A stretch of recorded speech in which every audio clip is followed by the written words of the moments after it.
guys, so here's our notes for 1.3 linear expansion. So what happens when an object is heated? Well, we know from our 1.2 notes that it depends on what state that object is in at the moment. So when we're talking about linear expansion, we're going to be talking about solids. So remember, solids transfer heat by conduction. So if I just take a look at what happens to the particles, so your particles don't move places, but they do start to vibrate faster. As they vibrate faster, they will be raising in temperature. Remember, temperature is just your average kinetic energy. Okay, so since they're gaining more kinetic energy, they're moving more, their temperature will rise. And since they have more kinetic energy, they're able to bump into their partners. So we can see them start to bump, bump, bump, bump. And if this was a spoon and you're holding it over here, your hand would soon start to get warm, like you would get hot and you'd have to drop it. Okay, so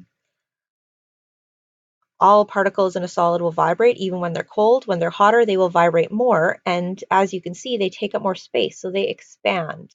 So when we have an object that's heated, a solid object that's heated, the particles will gain more energy, move faster, and spread out. This causes the whole object to expand. Get that copied down.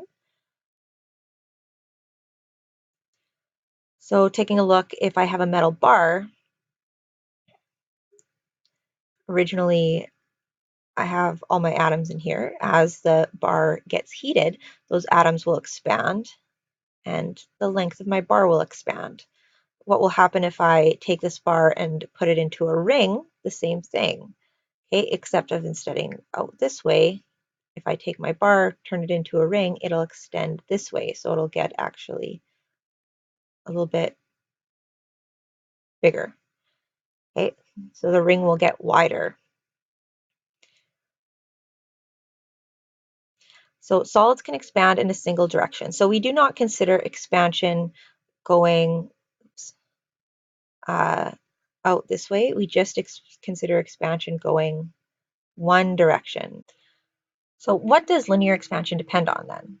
So linear expansion, or delta L, remember delta just means change in, so change in length. So how much that length is going to change is going to depend on, there we go, well, how long it was in the first place. Okay, so its original length, we denote by L1. Now, some materials are going to expand more than others, so we need to know what material it is. That's represented by this coefficient of linear expansion, alpha. And so draw it like a kind of fishy. And how hot or how much hotter or colder it's getting. So your change in temperature. So our change in length depends on three things: how long it was originally, what the material is made of, and how much hotter or colder it's getting. If it gets hotter, you're going to expand. If it gets colder, you're going to contract. So let's just define these variables.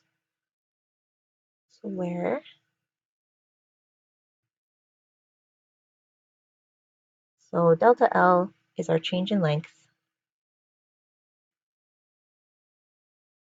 and we measure change in length in meters. Now remember, whenever we have anything that's change in, that just means you take your second one minus your first one. So your second length minus your first length. If you're going to find your change in height, you'd be like, okay, well, what was I this year? How tall am I this year? How tall was I last year? And subtract those two, right? Okay. So anytime you see that change in, it actually is kind of another formula. So your final length or final height or final anything minus your initial. Okay. So L1 is our initial length, also measured in meters. This alpha is our substance coefficient.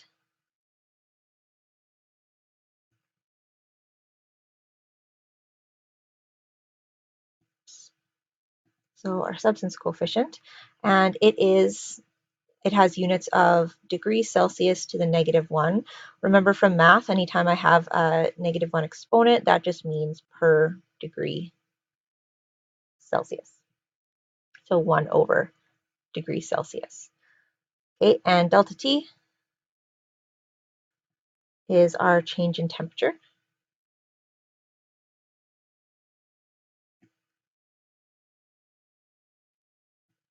in degrees Celsius.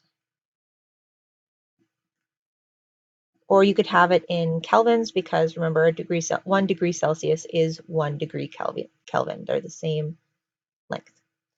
Okay, and don't forget, anytime I see that delta, it just means, okay, T2 minus T1. So your final temperature minus your initial temperature.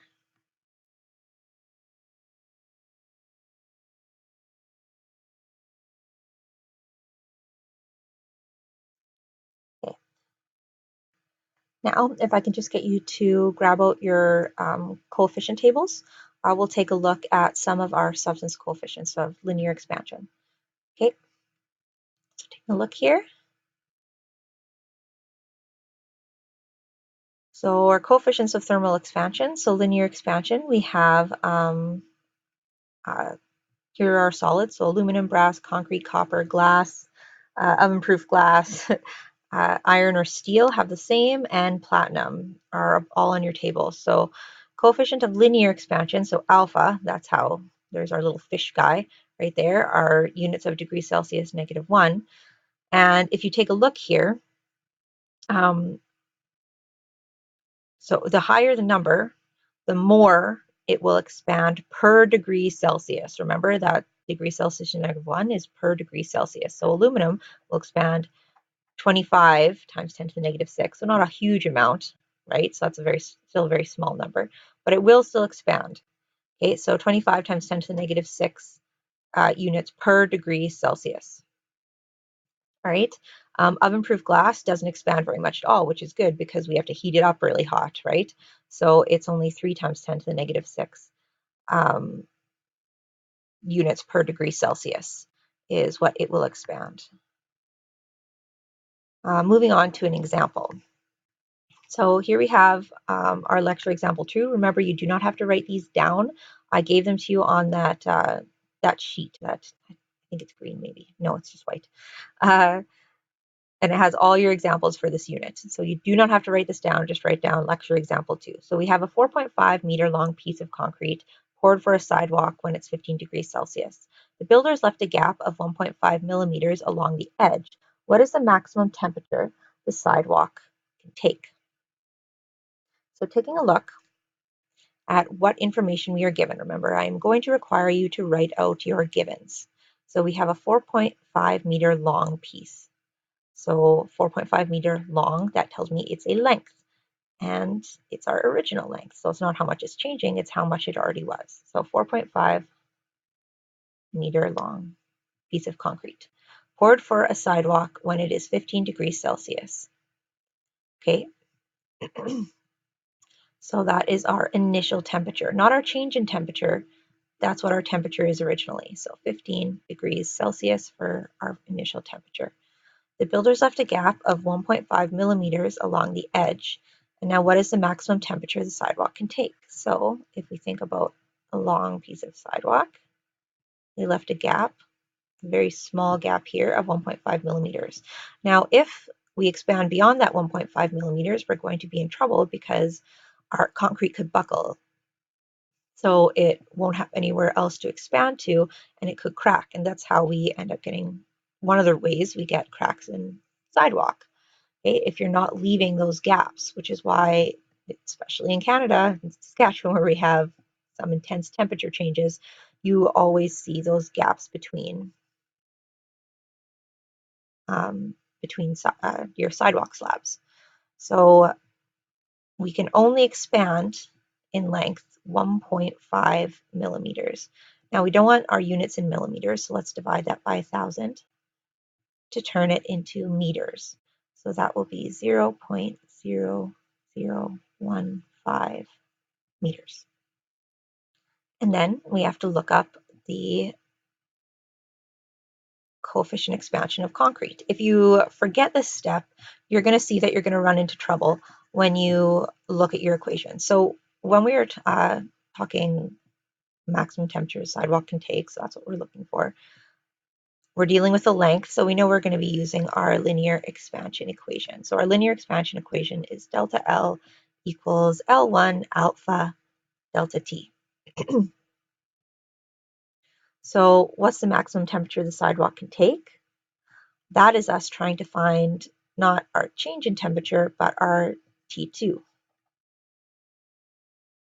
So we can expand this. So we remember delta T just equals T2 minus T1. So delta L equals L1 alpha, and delta T is just T2 minus T1. And let's take a look at the information that we're given and the information we need to find. So I have my original temperature, I have my change in length, I have my original length, but I'm looking for T2, so I shouldn't know that. That's what I'm trying to find, maximum temperature. Okay, so what can it get to? And you'll see I'm missing this alpha. So I can only ever solve an equation if there is one unknown. I have two unknowns, so that tells me I need to figure out what one of these are. Whenever you get to that point, remember you have a table where you know these. So let's look up our table and see what alpha is, our coefficient of linear expansion for concrete. So back to our chart. Concrete right here, coefficient of linear expansion is 12 times 10 to the negative 6 degrees Celsius to the negative 1. So 12 times 10 to the negative 6 degrees Celsius, negative 1. Or you can just write per degree Celsius. It doesn't matter to me. Okay, so solving for T2, we can either substitute everything in and then just solve from there, or we can solve for T2, isolate T2 right now. So T1 is T2's best friend. They're in this room together. Let's get rid of the L1 and alpha first. So divide by L1 and alpha. They are now gone, but what I do to one side, I need to do to the other. So here we go.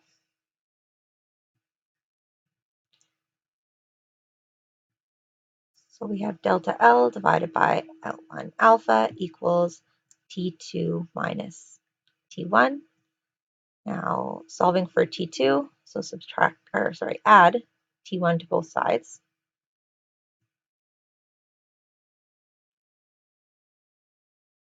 So it gets rid of it there, plus T1. Now remember from our solving equations or isolating variables, this is not on top. This is not in the numerator, it's not in the denominator, it's off to the side. So I'm just going to rewrite with T2 on the left. So T2 equals, and then it's delta L over L1 alpha plus T1 like this, not up top. Okay, so it's this whole thing plus T1. And now we have it solved for T2, we can substitute in and solve. So substituting in our values, so change in length is 0.0015.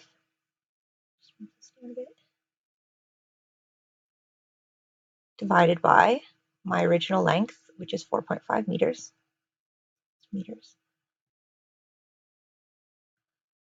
divided by my alpha, so my coefficient of linear expansion,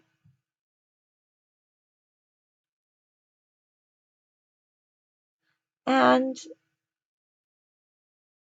adding my original temperature on top of there, so 15 degrees Celsius. Okay, grabbing out your calculator, so 0.0015 divided by 4.5, divided again by 12 times 10 to the negative 6, and then add 15 onto that. So check with yours, make sure you're getting the right answer. You should be getting 27.77, so on and so forth. So plus 15 degrees Celsius. So 42, oh wow, 0.777, blah, blah, blah, blah, blah, degrees Celsius. So altogether, this is what you should be getting. So 42.7 repeating. If you're not getting that, there are a couple things you are probably doing wrong. So taking a look, if you're trying to do this whole thing all in one, you'll have to remember to put this whole denominator into brackets. Otherwise, it's going to do our numerator divided by 4.5, but then multiply that whole thing by 12 times 10 to the negative 6. The other thing you might be doing wrong is kind of the same thing, but maybe not using your E button. So remember to put in 12 times 10 to the negative 6 in your calculator. You don't do 12 times 10 exponent negative 6. You use your E button. Okay, so this would be 12, and then you have to use that E button to put in the times 10 for you. And then negative 6 will give you less mistakes happening than trying to put it in how it looks. So use that E button, please. So if you got it wrong, try it again, see if you're getting this answer.